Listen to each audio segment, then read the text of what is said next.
Since we Adepti have consensus, then one shall persist no further. But how will we ensure that the Liyue Qixing will not simply exploit their power once we depart? In my view, that is still a thing to be guarded against.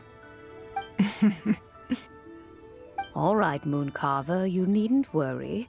It seems to me that this right of supervision is best left to the people of Liyue.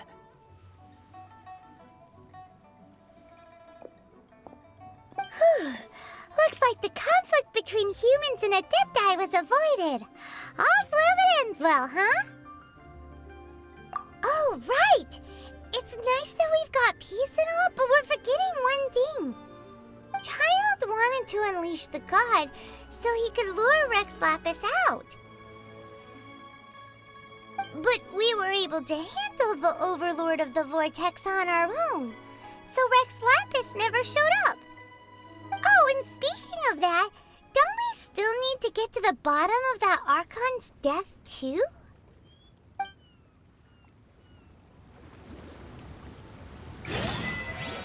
Paimon doesn't get it.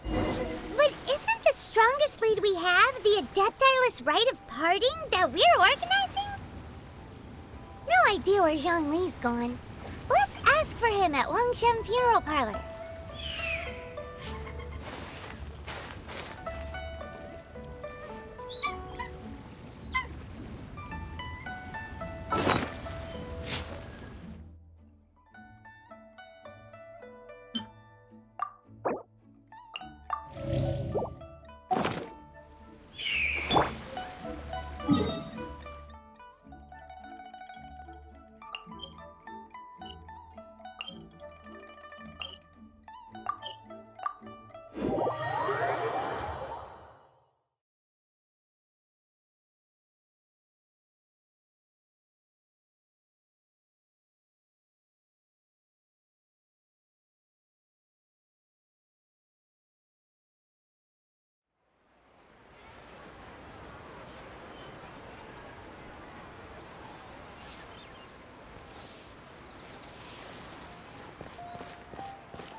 Is there anything I can do for you two?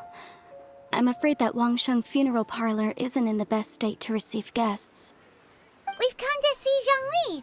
Could you please tell him we're here? Unfortunately, Zhongli isn't here at the moment. It seems he went to Northland Bank. Doesn't the Northland Bank belong to the Fatui? Last time we saw Zhongli was before we went to the Golden House. Do you think he doesn't know about the attack on Liyue? Visiting the Fatui at a time like this could only mean more trouble. We had better go and make sure that everything is okay.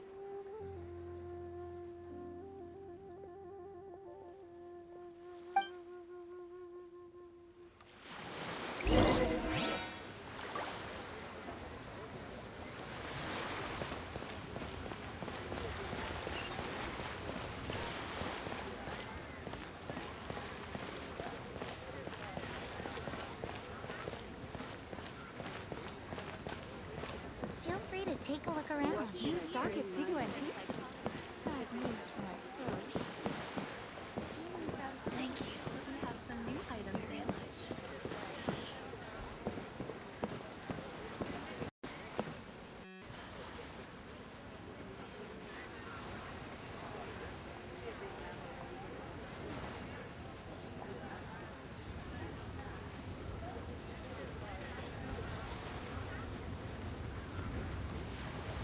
Feel free to take a look around.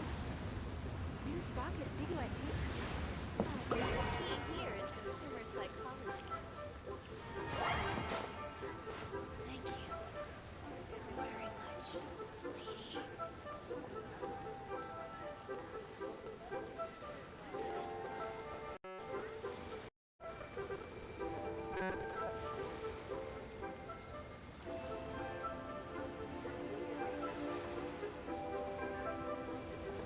should I put in my letter?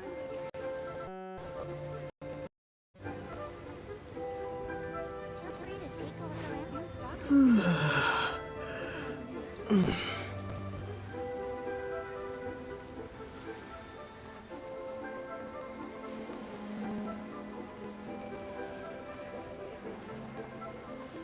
Thank you very much, lady.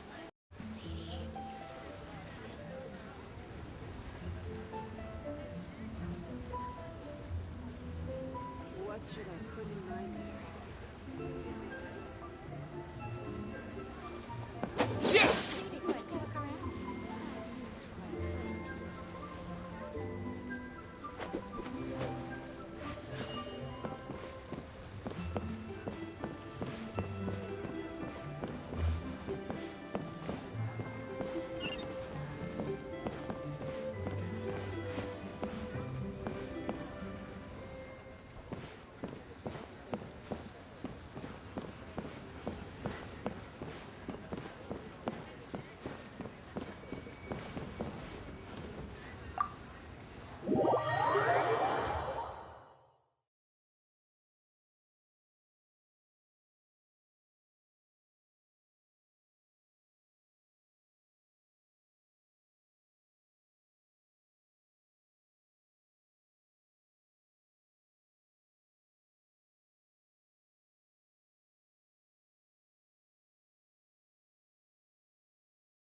You call this cooperation between harbingers?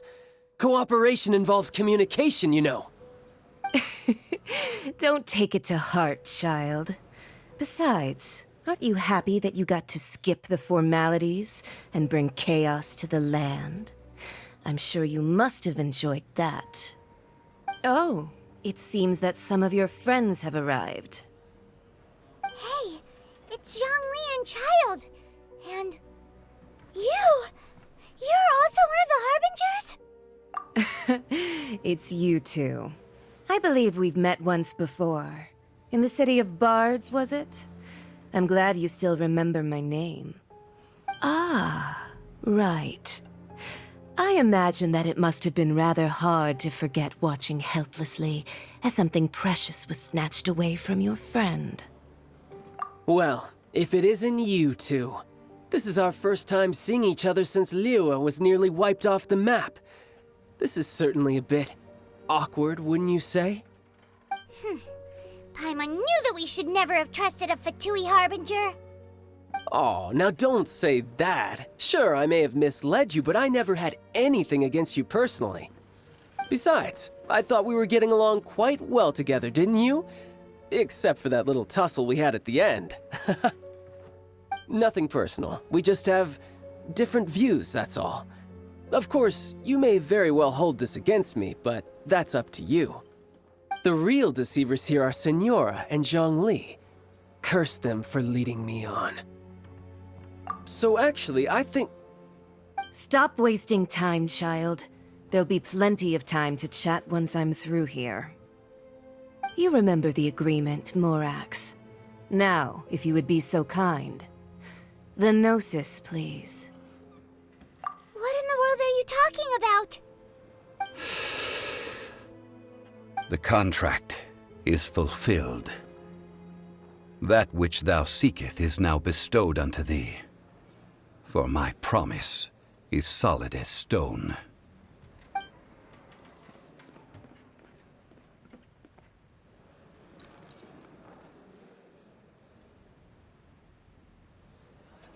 How sanctimonious.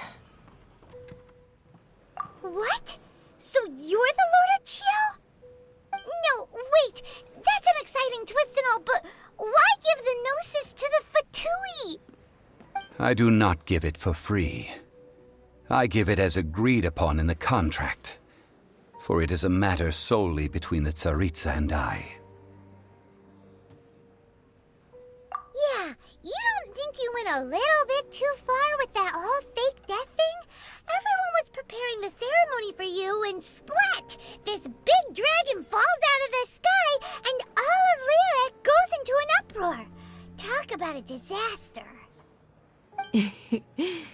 Gathering all the forces that had been bubbling behind the scenes, and then stirring them together in a pot that was bound to boil over. That's what he wanted to see, am I right? Wait, what? Perhaps it's best that I explain. As you know, I've dwelt upon this world for more than 6,000 years. It is now 3,700 years ago that I founded Liyue together with the Adepti. Even boulders that can withstand whirlpools will erode with the passing of time. I kept convincing myself that cracks had not begun to form, and that the end of my time had not yet come. Until one drizzly day, as I was strolling along the harbor, I heard a merchant tell one of his workers, "You finished your duties.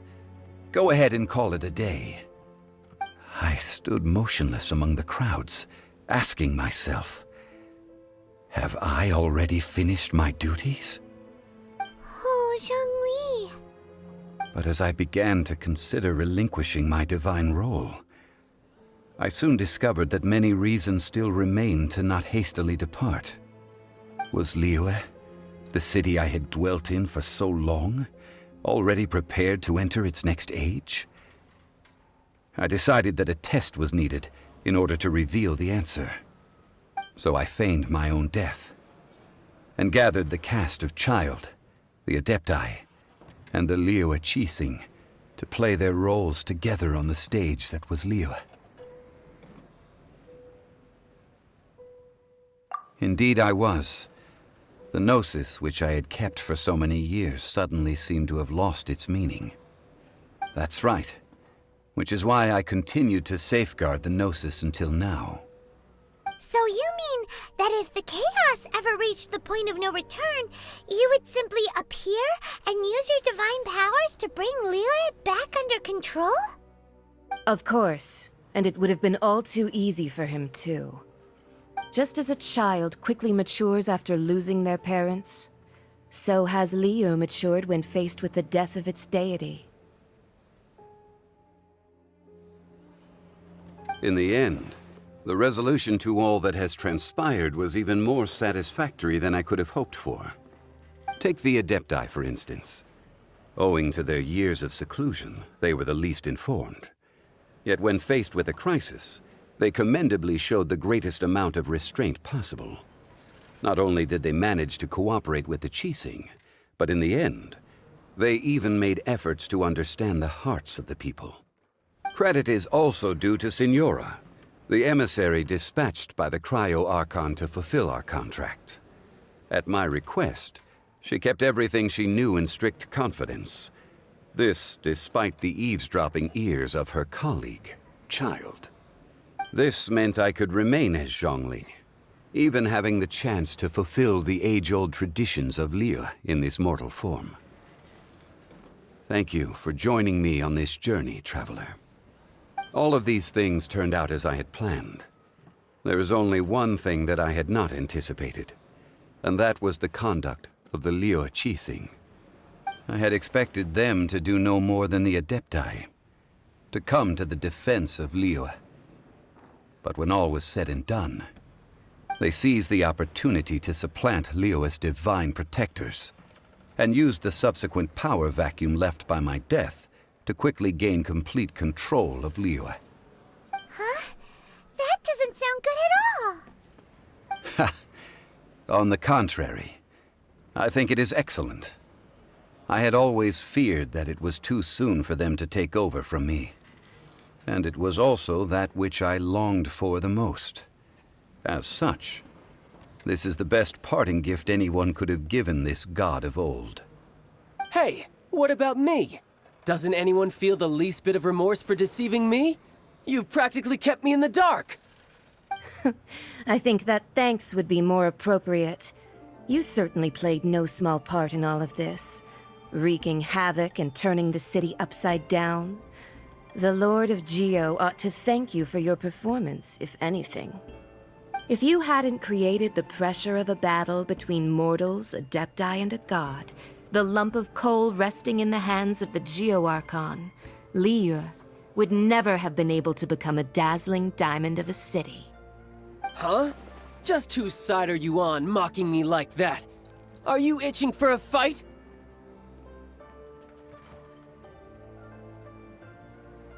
Be that as it may, you've come out of this as the hero of Liyue. I, on the other hand, will be forever prescribed as a disturber of the peace, no? Well then, with the Gnosis in my possession, I have no use for such idle chatter. We should return to Zapoljarny Palace and seek an audience with Her Majesty, the Tsaritsa. Come, child. Fine. I'll meet you there later. I'm not sharing a boat with the likes of you. Do as you wish.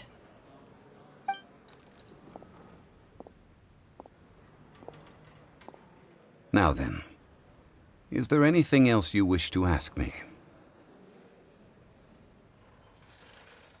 Right!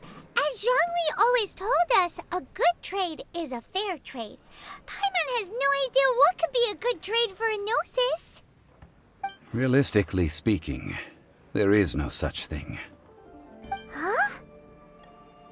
However, I am the god of contracts. For thousands of years, I have made countless contracts. If the deal was of no benefit, then I certainly would not be inclined to agree to it. My agreement with the Cryo Archon will be the last of my contracts as the Geo Archon. My contract to end all contracts. As for the bargaining chip that the Tsaritsa used to balance the scales, uncover that answer for yourself in your future journeys.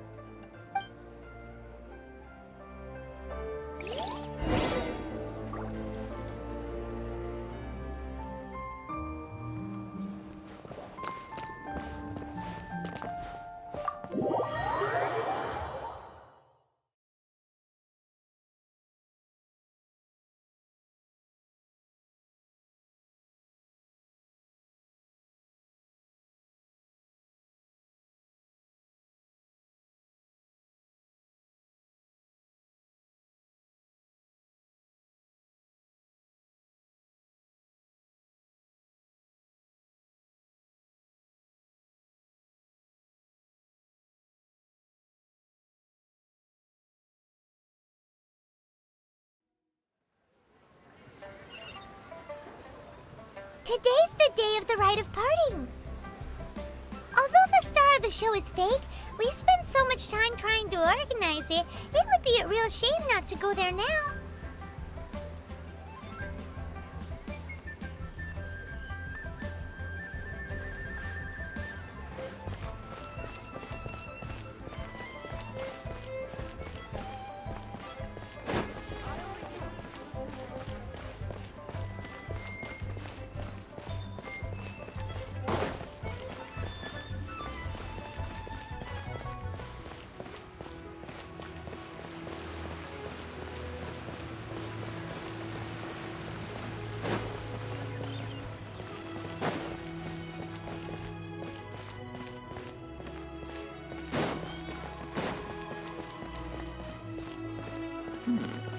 This is a peaceful neighborhood.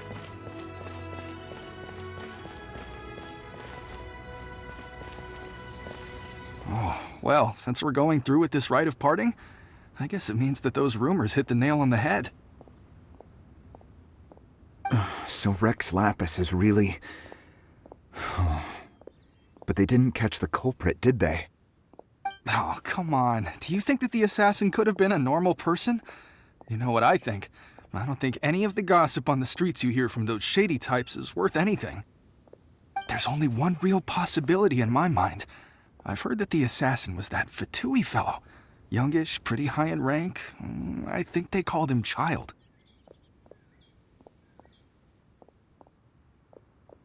The Fatui? They certainly are very suspicious. Who knows what those greedy, crooked folks...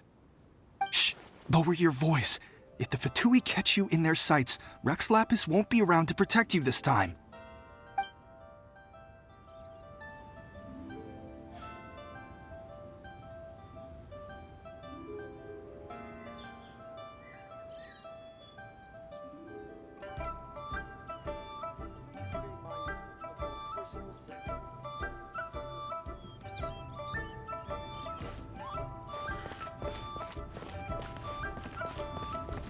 You know that god from the ocean couldn't have just shown up out of nowhere.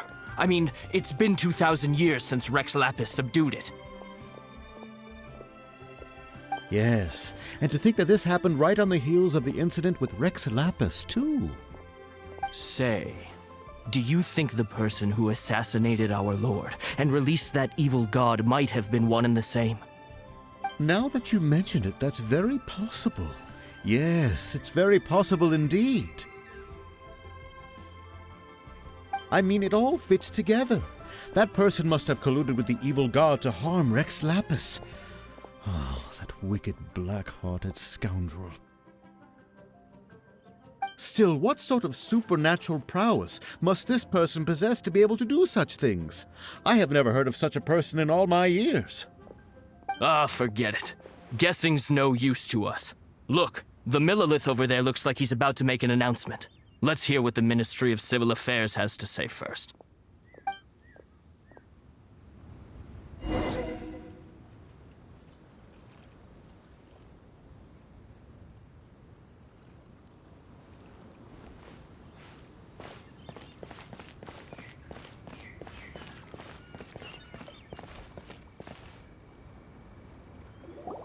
Hear ye all!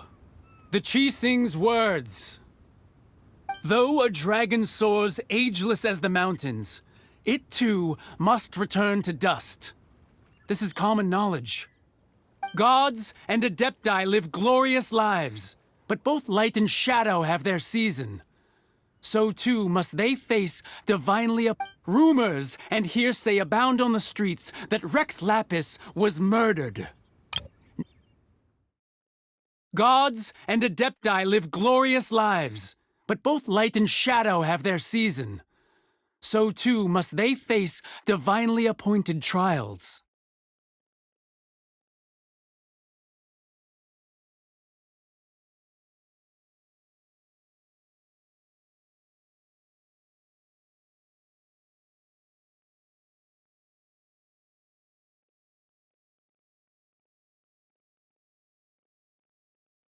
Rumors and hearsay abound on the streets that Rex Lapis was murdered.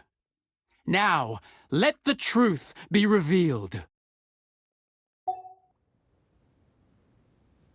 Having been thwarted in his trial, Rex Lapis's soul has recouped the celestial heights. He beseeches the people of Liyue to grieve not and to let not their hearts be saddened.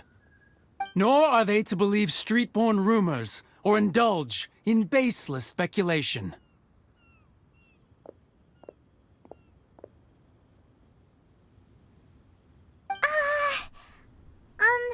Paimon needs a translation on what the Chising's announcement said.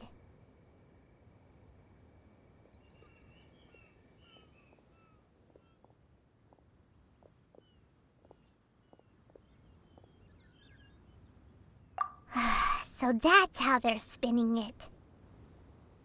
Something feels off. Why would they suddenly give up looking for the murderer? Not to mention how this excuse sounds like something they just made up on the spot. Could the Chising already have known that Rex Lapis wasn't dead? But Zhongli said that neither they nor the Adepti knew anything. Did Zhongli tell them in secret after his gnosis changed hands? Exactly, right? Ooh, seems like the rite of parting has been going on for a while now. Let's go have a look.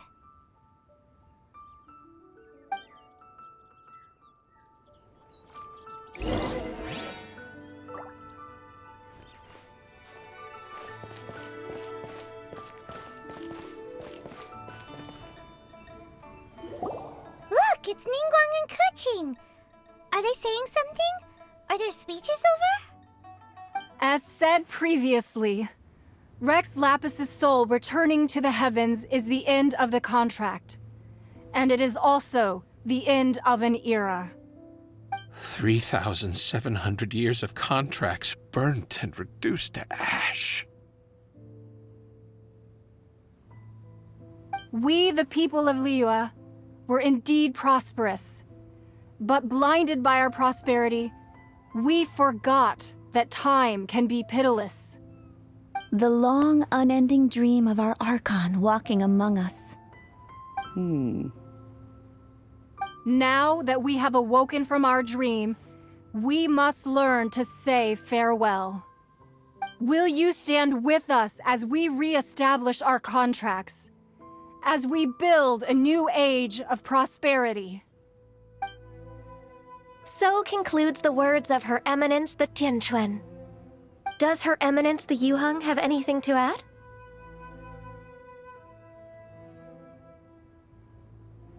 Huh? Is she looking this way? Traveler. Yikes! She really is looking our way! Is that the traveler who they say defeated the ancient god? So young. The Liyue Qixing always repay their debts. And as you have heard, our eyes see far and our reach is long. Name your price. You deserve that much. Whoa!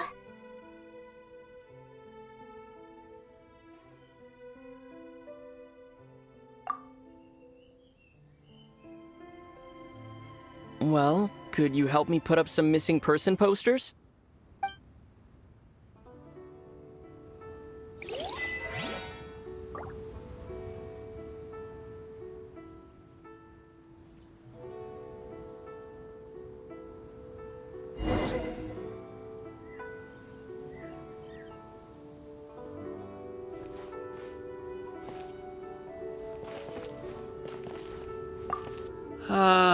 Rex Lapis. Rex Lapis. Now that I think about it, if everyone's of the same mind as me, perhaps mementos for Rex Lapis might be the best short-term business opportunity.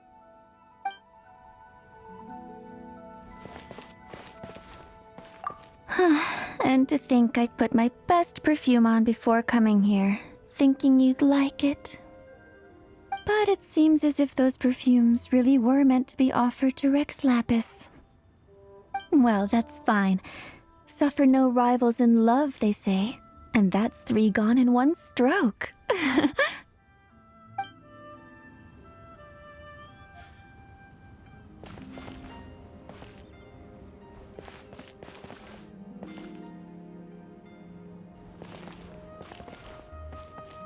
As for the mortals and adepti of Liyue, what shape shall our relationship take from now on?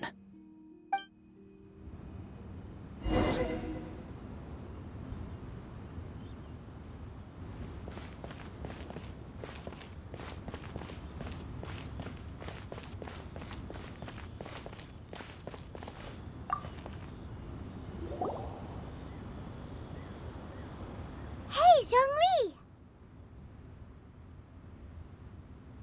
Look at this. Everyone in Liyue is caught up in their emotions, thinking that they'll never see Rex Lapis again. And here you are looking all relaxed. Why would I not feel more at ease after laying down the burden I have borne for 3,700 years? Right. If the 2 of you can spare the time, I should treat you to a meal at the Xinyue kiosk. Ha! That sounds like big talk, Zhongli. Paimon might have believed you if you were treating us to some 3rd-round knockout, but you'd have to pay out your nose just to stand inside Xinyue kiosk. Are you sure you can afford it? You're right. I do lack the mora.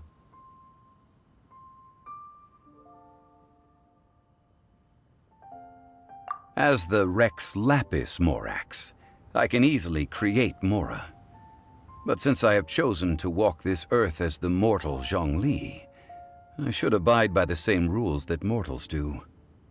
When I was journeying with you, though I still had the Gnosis in hand, I knew that I must soon retire from my role as an archon, so I had to rehearse a little for my new life.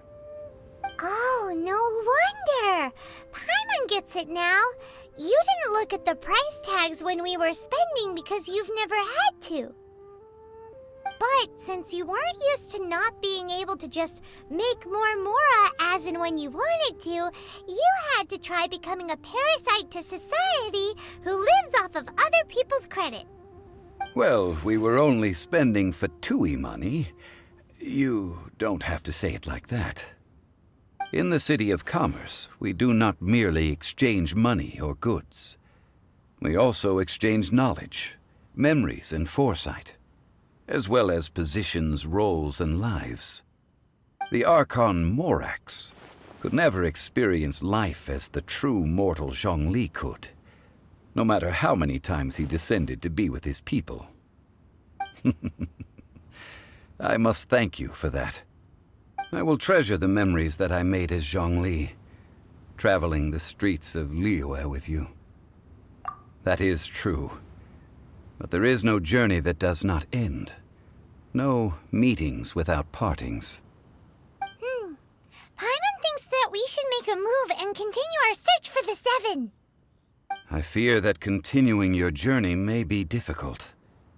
The nation that neighbors Liyue by sea, Inazuma, is presently closed. The Electro-Archon Ball. And just as the people of Liyue preferred to call me Rex Lapis, she too goes by another name among locals in Inazuma. Paimon thinks we've heard that one before. Raiden?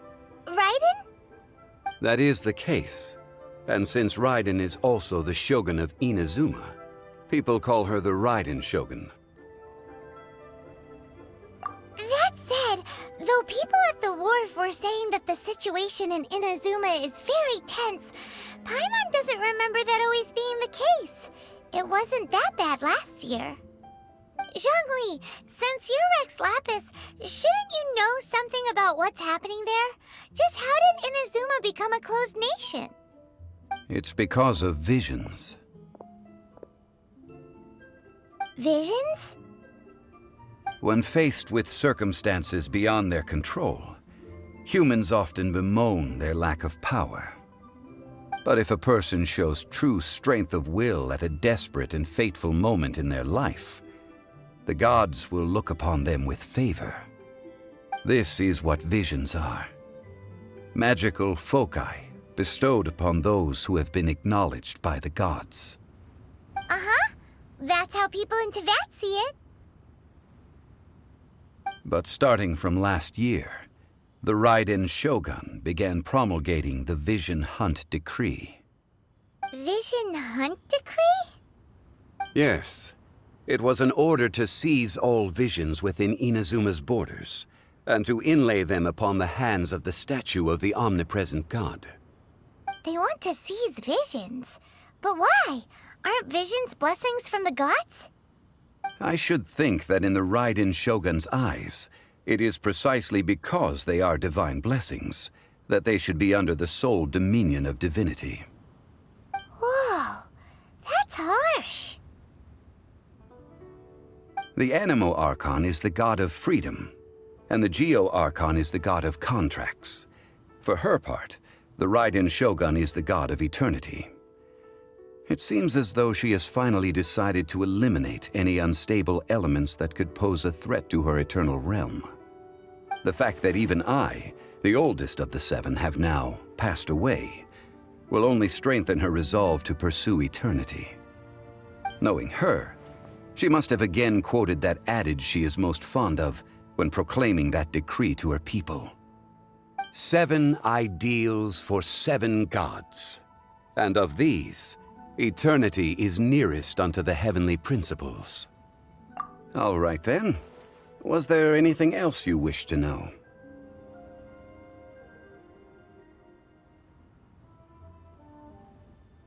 Well then, I suppose you'll have to find a way to get inside this closed nation.